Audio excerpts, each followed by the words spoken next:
What is up, guys? Dan from Forward Progress Madden. Welcome back to Subscriber Tips, January the 20th, 2018. Appreciate all the new subs to the channel. Welcome. If this is your first sub tip, you're in for a good one. Now, we're going to talk about how to stop the inside zone in general.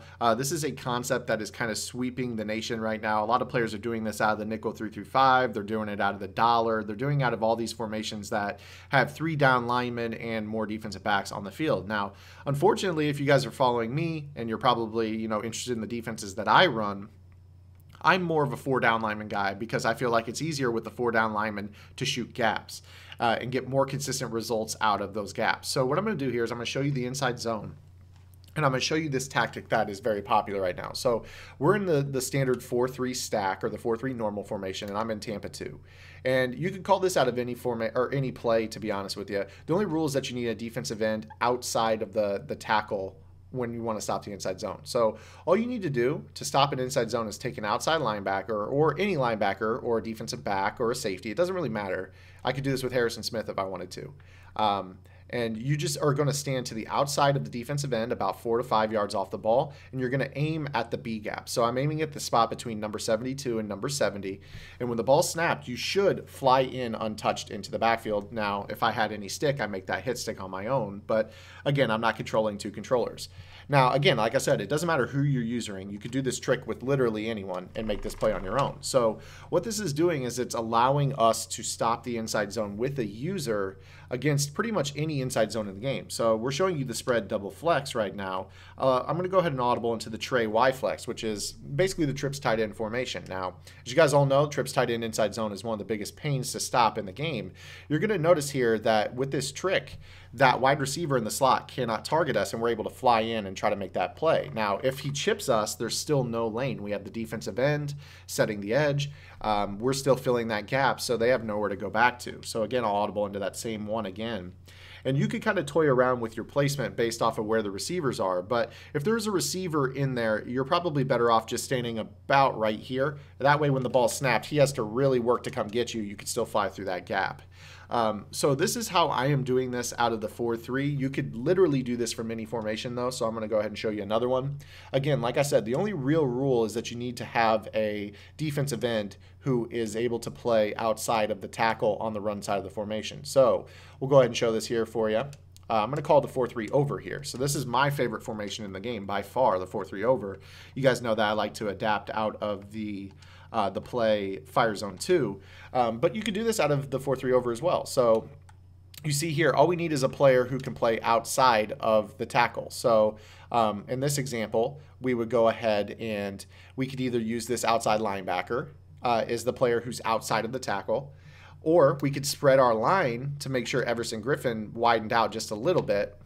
And then you would stand right here in this spot and still shoot the gap pretty much the same way. So you see right here, we manually shoot the gap. We actually came in and somebody was able to suction to us. Now, that's getting really creative with our defense. We're kind of overplaying a little bit, to be honest with you, out of this look. I'm just showing you that the concept works as long as you have those rules filled where, you have the tackle covered, you have somebody outside the tight end or the tackle, and then you can fly in through the run side B gap with somebody else. So again, here's an example.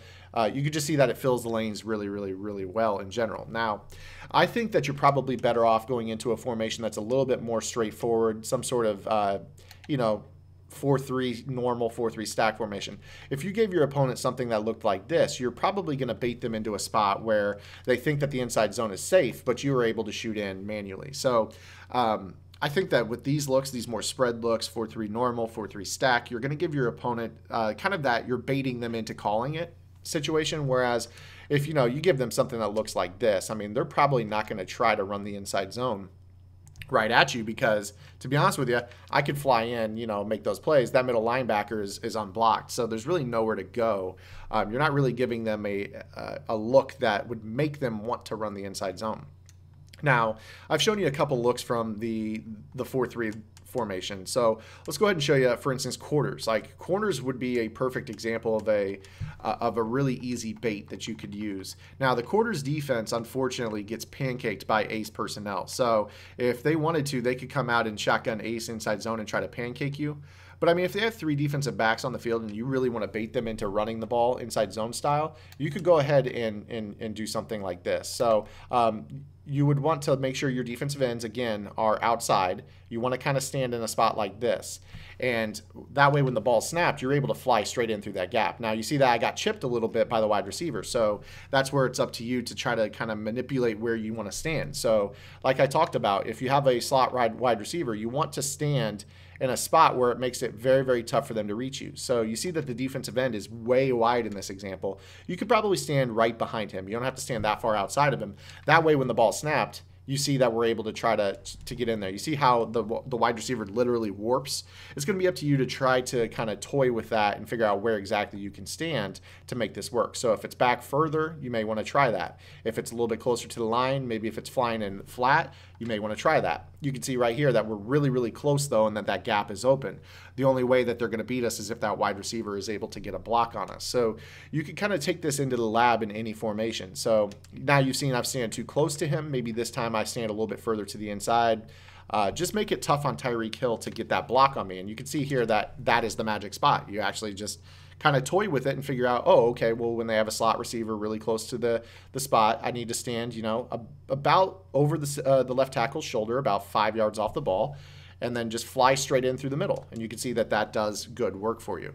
Now, the reason that this is important from a competitive standpoint is that you want them to think, oh, quarters defense, I can run the ball all day. Well, if you're standing right here, you know, that's going to be something that they're not expecting you to be able to just fly in. Now, of course, again, we really have to figure out exactly where you want to stand. But once you get that figured out and whatever your base defense is, you're going to be golden against the inside zone. So again, you know, if he's getting to you, you want to just make sure that you're able to, you know, tweak where you're standing, maybe tweak how you shoot the gap. Just stand in a spot that makes it so the computer can't suction to you. You notice that now that we figured it out, it's literally about head up on that left tackle, and you're just aiming straight through the B gap to try to get these hits. So you're going to start to be able to get these inside zone stops from a number of formations that otherwise look like the inside zone could be run on them all day long. So for instance, let's go ahead and show you another defense here. So I'm going to go into the dime, and I'm going to call the Tampa 2. It really doesn't matter because you're manually shooting. You're making the play on your own. It's not going to matter what formation you're doing it out of as long as you have the user skill to make the play. Now, the next thing I'm going to do is I'm going to go ahead and call a base, because this is the real counter to this tactic. Because if I'm going to go ahead and shoot this gap, then the best answer is to have a pulling lineman from the backside that can actually take me out. So you see right here how he takes me out. Now at that point, you stay inside your pulling guard and make the play on your own. So that is the best counter, in my opinion, is to run a base, because that pulling guard is able to take on the player flying through the B gap. So if I had any run stick, I would use both controllers here. But you can see pretty easily that with this tactic, if you just let that guard pull out and kick him out, you're going to be in much better shape. So if you're facing somebody who's spamming this, I definitely go to the base, because the base is going to not make it so that user player is getting a free hit stick on your running back. That way you can still fall forward. If you have, you know, Bo Jackson, he breaks a tackle 6-7 yards a pop. Now, what is really not the answer is to go to like an 0-1 trap or some sort of, say your opponent was running base the other way, right? And you know as a user that your opponent is running base to the other side.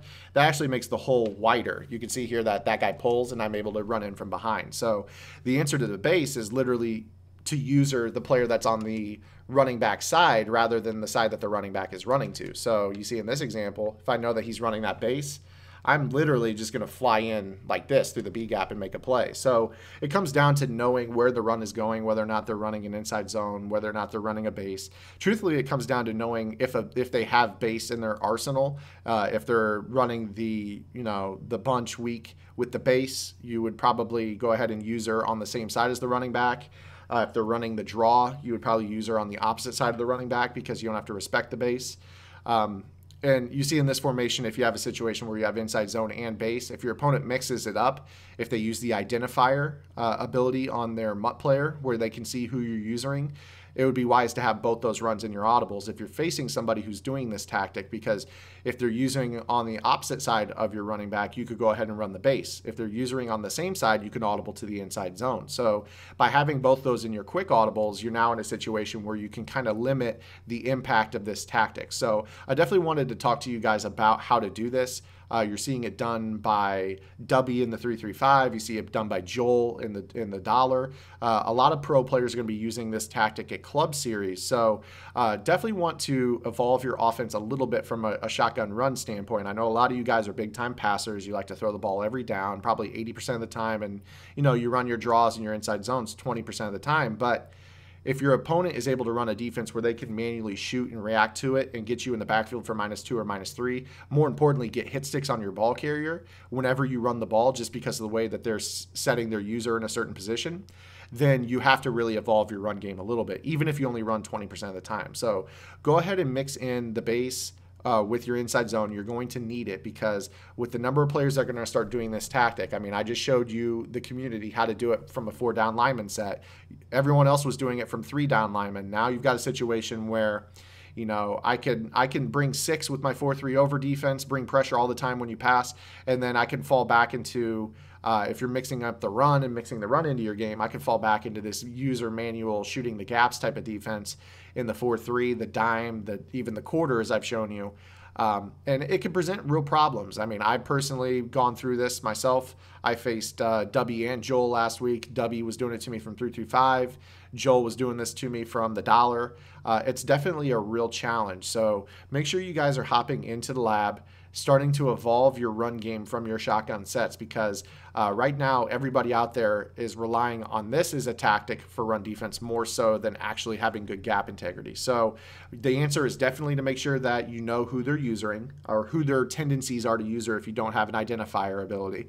And then you need to definitely start working the base in if they're using opposite side, and start working the inside zone if they're using on the same side. So hopefully this was informative for you guys. I know that this was a bit different in terms of tip. I didn't give you a crazy setup on defense. I didn't give you a crazy, money play combination, but I do think it's very useful, especially for those of you that are playing MUT right now. You guys know how powerful inside zone with great linemen and a great running back can be. It's a great way to teach you how to shoot the gaps, but also give you guys the knowledge of how to counter it if somebody is doing it to you, because I've been through it. I know what it feels like. It's a bad feeling when somebody is stopping your run for -2 every single time and they've only got 4 or 5 guys, sometimes 6 guys at the most in the box. So take this knowledge, go win some ball games. Let me know if you guys need any help, and I'll see you guys next Saturday with the next edition of Sub Tips. So until then, this is Zan. Get in the lab, and good luck.